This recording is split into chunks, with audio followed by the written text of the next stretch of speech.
now what I'm going to have you do is you're going to each stand up, and before you take off, what I would like for you to do is just start walking around the room and trading cards, or if you wrote it on a piece of paper, trade that piece of paper with random people around the room. Just keep walking around and trading with random people until I tell you to stop.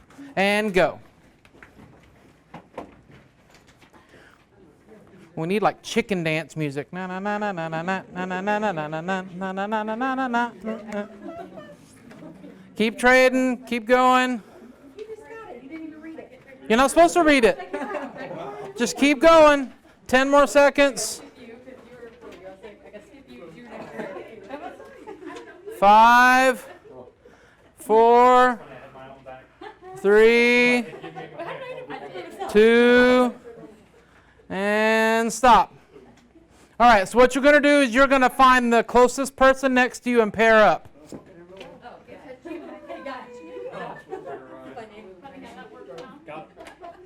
Okay, does everyone have a partner? Yes, I do. Well, come here, Beckett. You're going to partner up with me. Okay. So what I want you to do is I want you and your partner to look at the two things on the cards.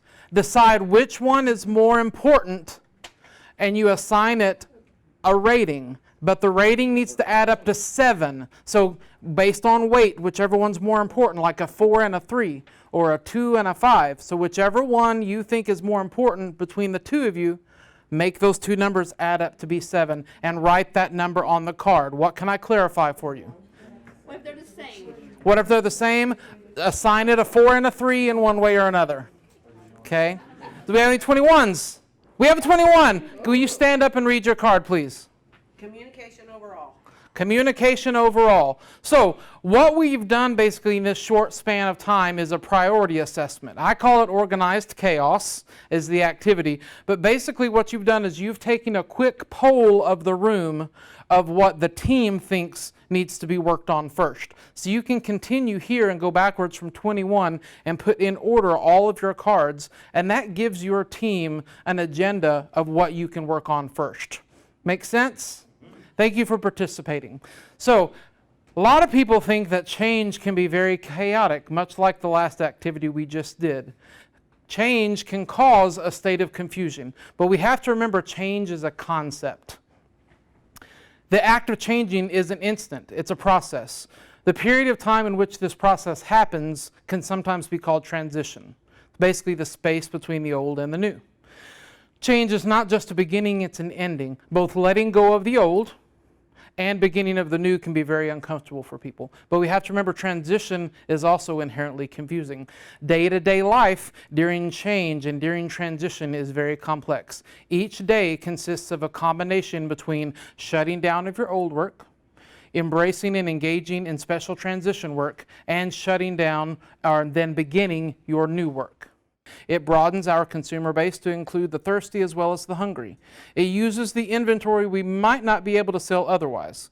In short, this highly profitable product continues to ensure the stability of our company and jobs, of ourselves, our children, and our grandchildren.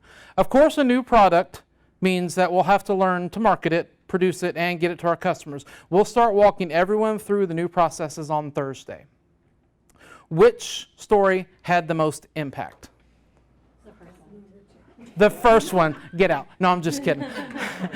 The second story obviously had more impact because it taps into the emotions. It links you more towards and invests you in the story, okay? What is your message? If we can think of a change initiative that's happened here recently, if you took that communication to 6 different people, would it be communicated back to you in a clear, concise, exact way? Probably not. So messages need to be short, they need to be simple, they need to be easy to state back. They also need to be distilled in 3 to 4 short points. Okay? It makes it easier for the messenger to deliver that message when it comes time. In the last exercise, we learned that their message was 50 years ago, we were the only game in town. But then the market turned, so we began to diversify, and now we are ready to launch a new product. That's 4 easy points that I think most of us could quote back by looking at it maybe one more time. Remember, a well-crafted message is the fundamental building block of all successful communication.